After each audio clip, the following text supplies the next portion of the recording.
Hi! Another day, another surgery. So, our case for today cases for today. We have two cases for today. Our first case is breast augmentation. No? Actually, male breast augmentation. No? Lalaki po. Supposedly, this is no scar breast augmentation. Yung axillary or laparoscopic. Problem is yung aking mga instruments hindi pa dumating lahat.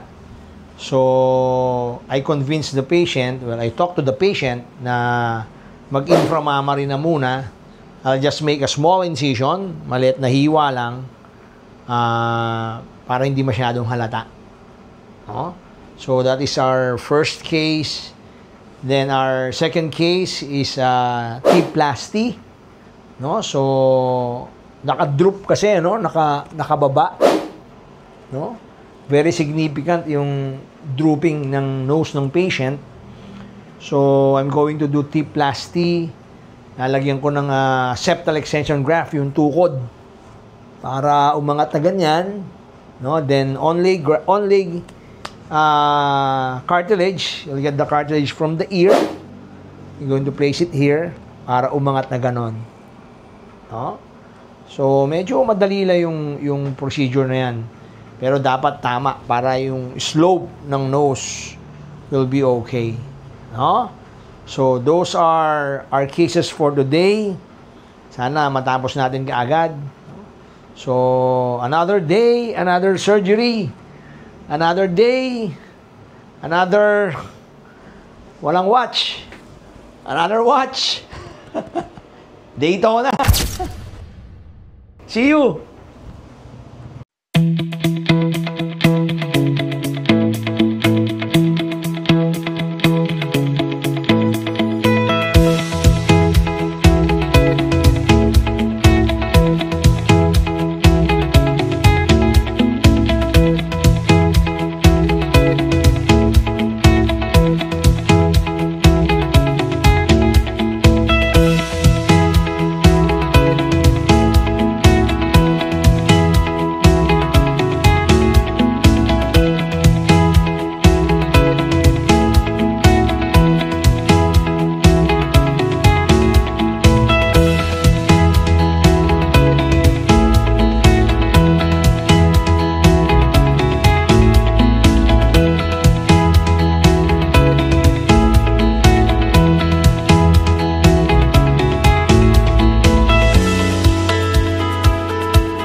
Hi, I'm done with breast augmentation. I placed 450 cc in this patient. This was supposed to be axillary sana, no? Panay laparoscopic na sana tayo ngayon. Unfortunately, yung scope ko po, no, for the laparoscopy, medyo nagkaroon ng problem. So I explained to the patient na mag-inframammary na muna kami. No, hindi siya pwedeng periareolar kasi masyadong maliit yung areola. May specific size or circumference of the areola so that we can do periareolar para wala ring scar. But masyadong maliit yung areola niya, so I did it inframammary or under the breast. Okay naman siya. So that's it. I will see her after a week.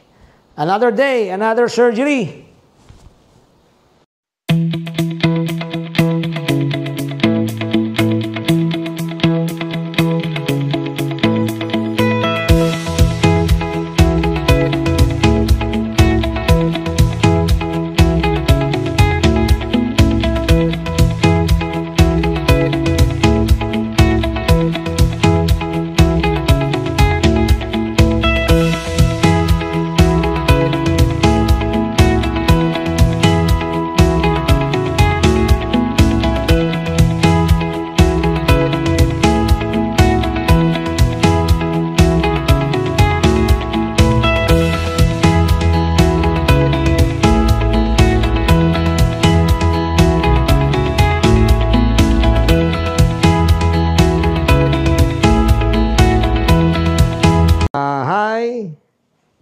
I'm done with second case, T-plasty.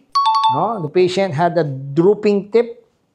Gano'n, no? Parang parot. So, yan po, nilift natin.